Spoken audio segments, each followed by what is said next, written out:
41 பேர் செத்து போகும்போது கூட எம்.கே. ஸ்டாலின் என்ன சொன்னார் தெரியுமா? எந்த தலைவரும் யாரும் சாகிறது விரும்ப மாட்டாங்க. ஒருத்தர் மேல பழி சொல்ற மாதிரி எதுவும் தப்பா பேசாதீங்க. அன்னைக்கு உங்க தலைவன் என்ன சொன்னான் தெரியுமா? ஸ்டாலின் சார், நான் இங்கதான் இருப்பேன் சார். நான் அன்னைக்கு அவர் அப்படிதான் பேசினாரு. சோ அந்த வம்சாவளியில வந்த தற்கொலைகள்லாம் நீங்க இன்னைக்கு அதே தான் பேசிட்டு இருக்கீங்க. நீங்க இவ்வளவு பெரிய ரேப் நடந்திருக்கு, அந்த குழந்தைய அவ்வளவு சித்திரவதை பண்ணி கொண்டு இருக்காங்க, எப்படிங்க நீங்க பாடியை எரிப்பீங்க? நாளைக்கு ஒரு விட்னஸ்க்கு வேணும்னா என்ன பண்ணுவீங்க? என்ன பண்ணுவீங்க? அப்ப இதுல நாங்க காவல்துறை நாங்க கேள்வி கேட்க கூடாதா? காவல்துறை யாரோட கண்ட்ரோல்ல இருக்கு? 50 கொலைகள் நடந்திருக்கு, 20 ரேப் நடந்திருக்கு, குழந்தைங்க சம்பந்தப்பட்ட அவ்வளவு கேசஸ் நடந்திருக்கு. அப்ப சட்டத்தை எப்படி இவர் காப்பாத்த போறாரு?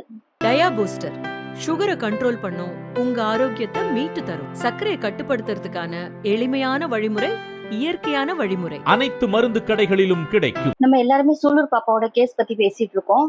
இப்ப இன்னைக்கு தான் அவங்க சித்தி ஒரு இன்டர்வியூ ஒன்று கொடுத்துருக்காங்க. லைக் அம்மாக்கே தெரியாம குழந்தையோட பாடிய அப்பா கிட்ட பேசி எரிச்சிட்டாங்க அப்படின்னு. நான் நேத்திக்கு நைட் போட்ட வீடியோல தான் நான் சொன்னேன், யூபியில இதே மாதிரி ஒரு சம்பவம் மனிஷாக்கு நடந்துச்சு அப்படின்னு சொல்லிட்டு. இப்ப என்ன பண்ணிட்டாங்க அப்படின்னா, இந்த குழந்தையோட அம்மாவை விக்டிம் ஷேமிங் பண்றது ஒரு சம்திங் அந்த மாதிரி அவங்களுடைய பர்சனலை வச்சுட்டு இது பண்றாங்க. இப்ப இங்க குற்றவாளி யாருன்னு பாத்தீங்கன்னா, அந்த தருதுல கார்த்தி அவன் பேரு, அவனும் கூட சேர்ந்து பண்ணணும். இப்ப இங்க பிரச்சனை எப்படி கொண்டுட்டு வரப்படுது அப்படின்னா, அந்த குழந்தையோட அம்மா கேரக்டர் சரியில்லை, அந்த குழந்தையோட அம்மா குடிச்சிட்டு படுத்திருந்தாங்க, அந்த குழந்தைக்கு வீட்டுக்கு வந்துட்டு போவான் அப்படின்னு சொல்லிட்டு நெரேட்டிவ் ஒன்று செட் பண்றாங்க. மேபி இதுல பாதி உண்மை பாதி பொய்யா இருக்கலாம், இல்ல இந்த விஷயம் முழுசா உண்மையா கூட இருக்கலாம். நான் கேட்கிற கேள்வி, அந்த குழந்தையோட அம்மா கேரக்டர்லெஸ்ஸாவே இருந்தாலும் அந்த குழந்தைக்கு இவ்வளவு பெரிய பிரச்சனை நடந்திருக்கு அப்படின்னா, அந்த குற்றவாளிகளை நம்ம எப்படி, நான் அதுதான் சொல்றேன், ஒவ்வொரு குற்றமும் நடக்கும்போது நீங்க குற்றவாளிக்கு சாதகமான ஒரு விஷயத்த நீங்க தேடி கண்டுபிடிக்கிறீங்களா? ஒரு கட்சிக்கு சப்போர்ட் பண்றோனோ இல்ல ஒரு தனிநபருக்கு சப்போர்ட் பண்றோனோ சொல்லிட்டு உங்களோட அறியாமையில கூட நீங்க அந்த மனிதனுக்கு ஒரு பாதுகாப்பு ஒரு அரண் நீங்க உருவாக்கி கொடுக்குறீங்கன்றது நீங்க எப்போ புரிஞ்சுக்குவீங்க? இப்ப நீங்க இன்னைக்கு நான் நேற்று போட்ட வீடியோஸ்ல கீழே அசிங்கமான கமெண்ட் பண்றீங்க. இதுக்கு முன்னாடி நீங்க எங்க பேசிட்டு இருந்தேன்னு. ஸ்ரீமதி பாப்பாவோட நியூஸ் வந்திருக்கும் போது 2022 ஜூலைல நடக்கும்போது அதுக்கு கடுமையா எதிர்ப்பு நான் தெரிவிச்சேன். அது ஏன்னா ஸ்கூல்ல ஒரு மேனேஜ்மெண்ட்ல குழந்தைய நம்பி அனுப்புறோம் படிக்கிறதுக்கு. அப்போ உங்களோட சவுக்கு சங்கர் என்ன பண்ணாரு தெரியுமா? அந்த குழந்தையோட கேரக்டர் அசாசினேட் பண்ணாரு. அவர் நடுநிலை பத்திரிகையாளர். அப்ப நாங்க சோசியல் மீடியா பிளாட்ஃபார்ம்ல அந்த குழந்தைக்காக நாங்க அவ்வளவு குரல் கொடுத்தோம். அந்த ஸ்கூல் யாரோட ஸ்கூலு, இன்னாரோட ஸ்கூலு, திமுகவா, பிஜேபி, RSS, அதிமுக, அதெல்லாம் பார்க்கல. அப்படிலாம் பார்த்தா அவன் மனுஷனே கிடையாது. 2 வயசு குழந்தை செத்து போச்சு, ஒரு திமுகவோட நிர்வாகி ஒருத்தன் பண்ணியிருக்கான் அப்படின்னு சொல்லிட்டு. அப்பவும் நான் அந்த விஷயத்த நான் என்ன சொன்னேன், நான் வீடியோ இருக்கும், எடுத்து பார்த்துக்கோங்க. இந்த மாதிரி நாய்கள் எல்லாம் அரசியல்ல இருந்தா எப்படி பாதுகாப்பு? நீங்க தானடா ஹெல்ப் பண்ணணும், உங்களை நம்பி தானே வர்றாங்க மக்கள்லாம். இப்படி கேவலமா இருந்தா எப்படி நாங்க நம்பி இது பண்றது? ஒரு கட்சி எப்படி நம்பி பண்றது? ஒரு கவுன்சிலர் கிட்ட எப்படி உதவிக்கு போறது அப்படின்னு நான் பதிவு போட்டிருந்தேன். கருணாநிதி எம்எல்ஏ, எக்ஸ் எம்எல்ஏ கருணாநிதியோட மருமக தன் வீட்டுல வேலை செய்யற ஒரு பெண்ணை, ஒரு தலித் பெண்ணை அவ்வளவு காயப்படுத்திருந்தாங்க, அடிச்சு காயப்படுத்திருந்தாங்க அப்படின்னாங்க. அதுக்கு கடுமையான விமர்சனங்களை நான் வச்சிருந்தேன். நான் இங்க ஒரு குழந்தை பாதிக்கப்படுது அப்படின்னா அது பிசிக்கல் வயலன்ஸ், டொமஸ்டிக் வயலன்ஸ், ஒரு rape, whatever it is, அதுங்களுக்கு நம்ம குரல் கொடுத்து ஆகணும் ஒரு மனிதனா. இதுல இங்க கட்சி எங்க கொண்டு வரீங்க? Okay fine, come to the point. இப்ப இன்னைக்கு புது தற்கொலைகள்லாம் என்ன சொல்றாங்க தெரியுமா? ஒரு லேடியோட இது ஒண்ணு பார்த்தேன், வெத நீங்க போட்டது சினிமா டைலாக் அடியது. சினிமா டைலாகா? 41 பேர் செத்து போகும்போது கூட எம்.கே. ஸ்டாலின் என்ன சொன்னார் தெரியுமா? எந்த தலைவரும் யாரும் சாகிறது விரும்ப மாட்டாங்க. ஒருத்தர் மேல பழி சொல்ற மாதிரி எதுவும் தப்பா பேசாதீங்க. அன்னைக்கு உங்க தலைவன் என்ன சொன்னான் தெரியுமா? ஸ்டாலின் சார், நான் இங்கதான் இருப்பேன் சார். நான் அன்னைக்கு அவர் அப்படிதான் பேசினாரு. சோ அந்த வம்சாவளியில வந்த தற்கொலைகள்லாம் நீங்க இன்னைக்கு அதே தான் பேசிட்டு இருக்கீங்க. ஒருவேளை திமுக காரன் செஞ்சிருப்பானோ? எங்க விஜயோட படத்தை போட்டு விஜயோட இதுல அவனோட ஃபேன் இன்னொரு தற்கொலைன்னு வச்சுக்கோங்க, அவன் போட்டிருக்கான், குழந்தைக்கு ஆசைப்பட்டு அவ போய் கண்டம் கூட போய் படுத்துச்சுன்னா அதுக்கு விஜயா பதில் சொல்றாங்க. இப்படியே அவன் போட்டிருக்காங்க கமெண்ட். 10 வயசு குழந்தைய, இவ்வளவுதாங்க எங்களுக்கு மூளை. அப்ப இவங்களெல்லாம் நம்ம பேசாம என்ன பண்ண சொல்றீங்க? நான் நேத்து தான் சொன்னேன், இந்த மாதிரி ஒரு குழந்தைய மனிஷாவோட பாடியை பேரண்ட்ஸ் வாங்க மாட்டேன், எங்களுக்கு நியாயம் கிடைக்கணும்னு சொன்னோன்னே அவங்களெல்லாம் வீட்டுக்குள்ள வச்சு பூட்டி அந்த பிள்ளையோட பாடியை வெளியே எரிச்சாங்க முழு பாதுகாப்போட. இன்னைக்கு இதேதான் நடந்திருக்கு இந்த குழந்தை விஷயத்துலயும். இங்க இவ்வளவு பெரிய ரேப் நடந்திருக்கு, அந்த குழந்தைய அவ்வளவு சித்திரவதை பண்ணி கொண்டு இருக்காங்க, எப்படிங்க நீங்க பாடியை எரிப்பீங்க? நாளைக்கு ஒரு விட்னஸ்க்கு வேணும்னா என்ன பண்ணுவீங்க? என்ன பண்ணுவீங்க? அப்ப இதுல நாங்க காவல்துறை நாங்க கேள்வி கேட்க கூடாதா? காவல்துறை யாரோட கண்ட்ரோல்ல இருக்கு? ஆள்ற சிஎம் தானே. முன்னாடி சிஎம் சார், சிஎம் அங்கிள்னு கத்தும் போது லா அண்ட் ஆர்டர் அவர் கையில தானே இருந்துச்சு. நாங்க அப்பவும் அவர்கிட்ட தானே கேள்வி கேட்டோம். எல்லாரும் கேள்வி கேட்டீங்களா? இங்க கேட்க கூடாது நாங்க யாராவது சொன்னோமா?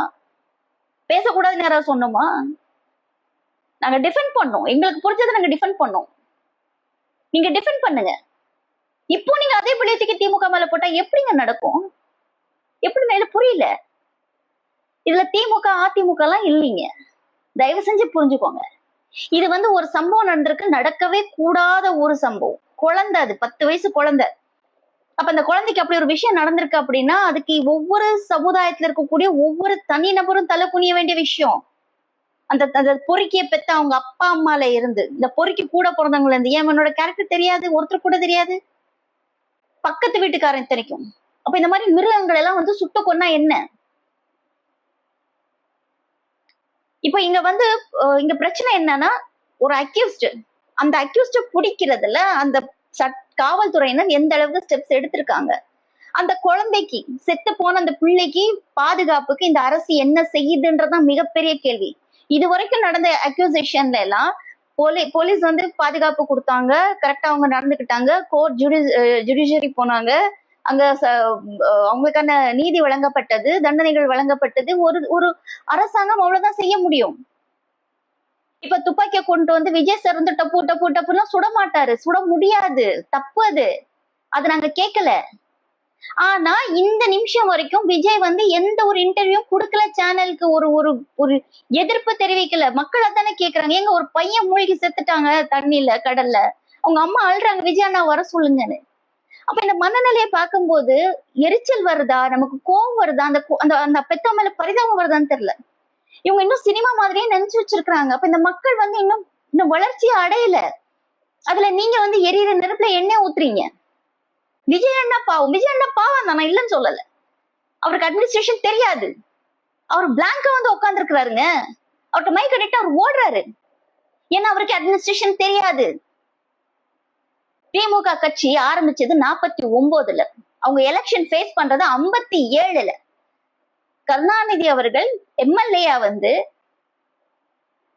அதுக்கப்புறம் 10 வருஷம் கழிச்சுதான் அவர் சிஎம் ஆகுறாரு. குழந்தையில இருந்தே அரசியல் படிச்சு மிசா அந்த மாதிரி பல போராட்டங்களை பார்த்து அவர் எம்எல்ஏயா இருந்து, மேயரா இருந்து, ஒரு இளைஞர் அணியில இருந்து, மாணவர் அணியில இருந்து, இளைஞர் அணியில இருந்து இன்னைக்கு சிஎம் ஆயிருக்காரு. அவர் சிஎம் ஆகிறதுக்கு அவருக்கு 65+ இயர்ஸ் ஆச்சு. அவருக்கு தெரியும், அட்மினிஸ்ட்ரேஷன் தெரியும் அவருக்கு. இதைத்தான் நாங்க சொன்னோம். இடைத்தேர்தல்ல நில்லுங்க, கண்டிப்பா இடைத்தேர்தல்ல நின்றாலும் அவர் ஜெயிச்சிருப்பாரு, நாங்க இல்லைன்னு சொல்லவே இல்லை. அவர் இடைத்தேர்தல் இருந்தா ஜெயிச்சிருப்பாரு. நீங்க வாங்க, ஃபர்ஸ்ட் சட்டசபைக்கு வாங்க, ஆபீஸ்க்கு வாங்க. எங்க ஒரு கார்பரேட் கம்பெனில கூட வேலைக்கு போனா 1 month 2 months ட்ரைனிங் பீரியட் இருக்குங்க. அவன் ஏற்கனவே வேலை பார்த்துட்டு வந்தாலும் கூட அவங்களுக்கு இங்க இருக்கக்கூடிய ஆப்ஸா இருக்கட்டும், இங்க இருக்கக்கூடிய சிஸ்டம்ஸா இருக்கட்டும், இதெல்லாம் அவங்களுக்கு கத்துக்கிறதுக்கு டைம் கொடுக்கணும். ஒரு முதலமைச்சர் வந்தோன்னு இருக்கலாம், எல்லாம் பண்ணிட முடியாது. ஆனா எல்லா விஷயத்துக்கும் தைரியமா நிக்கணும், அததான் நாங்க சொல்றோம். கரூர் விஷயத்துக்கே அவர் பேசல, அவர் அப்படியே ஓடிட்டாரு. இப்ப இவ்வளவு கலைவரம் நடந்துட்டு இருக்கு. நீங்க இப்பவும் விஜய் அண்ணாவை பாதுகாக்கிறீங்க அப்படின்னா அப்ப எங்க மக்களுக்கு யார் பதில் சொல்றது? எங்க முதலமைச்சருக்கு நீங்க உங்க ரசிகர்களா, நீங்க அவருடைய தொண்டர்களா, அவருடைய என்ன சொல்றது, அவருடைய ஃபாலோவர்ஸா, இல்ல அவருடைய பக்தர்களா நீங்க அவருக்கு முட்டை கொடுக்குறீங்க, ஓகே. நாங்களும் பொதுமக்கள் தான், எங்களுக்கு யார் பாதுகாப்பு கொடுக்கறது? எங்க குழந்தைங்களோட பாதுகாப்புக்கு யார் பேசுறது? 13 வயசு பையன் அன்னைக்கு அடிச்சு பாட்டில வச்சு குத்தி கொலை பண்ணி பதிச்சிருக்கானுங்க. இதே கோயம்புத்தூர்ல 3 சம்பவம் கோயம்புத்தூர்ல நடந்தாச்சு. சொல்றாங்க 50 கொலைகள் நடந்திருக்கு, 20 ரேப் நடந்திருக்கு, குழந்தைங்க சம்பந்தப்பட்ட அவ்வளவு கேசஸ் நடந்திருக்கு. அப்ப சட்டத்தை எப்படி இவர் காப்பாத்த போறாரு? அததான் எங்களோட கேள்வி. இங்க நீங்க அரசியல கொண்டுட்டு வராதீங்க. விஜய சொல்றோம்னா அங்க விஜய சொல்லல, சிஎம் கிட்ட கேக்குறோம். பக்கத்துல எங்க தெருவில் அத்தனை குழந்தைங்க விளையாடுது. எங்க மாமியார் கிட்ட பேசுறவங்க சொல்றாங்க, பாப்பா முந்தா நாள் பக்கத்துல கடை போடுவாங்க, 4 வயசு குழந்தைய காணும், பார்த்தா அது ஒரு மண்டபத்துல ஏறி உட்காந்துருக்கு. யாரு கூட்டிட்டு போனா எதுவும் தெரியல. எதுக்கு கூட்டிட்டு போனான்னு தெரியல. ஆனா நல்ல வேளை குழந்தை கிடைச்சிருச்சு. எப்படி எங்க ஏரியால இருந்து அவங்க சொன்ன மண்டபம் கிட்டத்தட்ட 2.5-3 கிலோமீட்டர். அந்த குழந்தை எப்படி போயிருக்கும்? அது ஒரு கிராமம் அது. அப்போ கிரைம்ஸ் அதிகமாயிடுச்சு. கிரைம்ஸ் ஏன் அதிகமாச்சுன்னா கேட்க ஆள் இல்ல, கண்டுக்க ஆள் கிடையாது. கிரிமினலுக்கு தெரியுங்க. சும்மா உங்க வீட்டுல இருந்து திருடுவானா ஒருத்தன்? இந்த வீட்டுல ஆள் இல்ல, லைட் எரியல, 4 நாள் தொடர்ந்து லைட் எரியல, அப்ப ஆள் இல்ல, சரி போவோம், பூட்டை உடப்பன்னு நினைப்பான். திருடனோட சைக்காலஜி அப்படிதாங்க இருக்கும். அப்ப நீங்க பாதுகாப்பா இருக்கீங்க, எங்களுக்கு எல்லா விதமான ப்ரொடெக்ஷன்ஸ் எங்களுக்கு கிடைக்குது அப்படின்னு சொன்னா அந்த அரசாங்கமும், நான் சொல்றது மறுபடியும் சொல்றேன், போலீஸ் டிபார்ட்மெண்ட்டும், நீதிபதிகளும், லா அண்ட் ஆர்டர், கோர்ட்டு, இதெல்லாம் இருக்குன்ற தைரியம் தான். இங்க யோக்கியம் எவனும் கிடையாது. இங்க எவனும் யோக்கியம் கிடையாது. திருடனா மாட்டிக்குவோம், தப்பு பண்ணா மாட்டிக்குவோன்னு பயம் இருக்கிற வரைக்கும் அவன் தப்பு பண்ண மாட்டான். இல்ல செலவனுங்க அதுவும் அறுப்பு எடுத்து பண்ணுவானுங்க. இந்த குழந்தைய பண்ண மாதிரி. இப்ப இந்த குழந்தையோட பாடி எரிக்கப்பட்டிருக்கு. இது எவ்வளவு பெரிய அஃபென்ஸ் இது. சொல்றாங்க அதிகாரிகள் சொல்லிதான் அவங்க எரிச்சாங்க அப்படிங்கிறாங்க. இதுவும் அதே பொண்ணோட சித்தி தான் சொல்லுது. நேத்திக்கு காசு கேட்ட அதே பொண்ணுதான் இன்னைக்கு இன்டர்வியூ கொடுக்குது. அப்ப நீங்க என்ன பாதுகாப்பா கேக்குறீங்க? இல்ல உங்களுக்கு என்ன பாதுகாப்பு உங்களுக்கு கிடைச்சிடும்? என்ன நீதி உங்களுக்கு கிடைச்சிடும்? எங்க இருக்கு நீதி?